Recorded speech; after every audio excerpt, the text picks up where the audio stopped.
কি ফিলিস্তিন নামটা শুনিয়ে এড়িয়ে যাচ্ছেন? যান, এড়িয়ে যান। কেননা ফিলিস্তিন তো আর আমাদের বাংলাদেশ না। কোনো সমস্যা নেই, এড়িয়ে যান।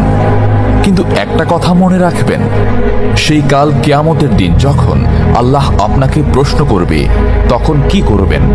কি করবেন যখন জিজ্ঞাসিত হবেন যে কেন আপনি মজলুম ফিলিস্তিনদের পাশে থাকেননি? জানি উত্তর দিতে পারবেন না, কারণ আপনার নিজেরই জানা নেই এর উত্তর কি হবে। এখন হয়তো বলতে পারেন যে আমি কি করে ফিলিস্তিনে গিয়ে মজলুমদের পাশে থাকব, কি করে এত দূর গিয়ে সাহায্য করব? হ্যাঁ, এইরকম প্রশ্ন যদি আপনার মনে উদয় হয়ে থাকে, তাহলে অবশ্যই আপনার মনে অলসতা আর বজ্রে ভরা।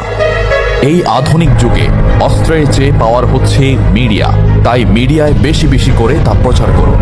হ্যাশট্যাগের মাধ্যমে প্রতিবাদ করুন। এই ক্ষুদ্র প্রতিবাদ একদিন অনেক বড় প্রতিবাদ হয়ে দাঁড়াবে। বিজয় একদিন ইসলামেরই হবে ইনশাআল্লাহ। এটা আমার কথা নয়, এটা এই মহাবিশ্বের প্রভুর কথা।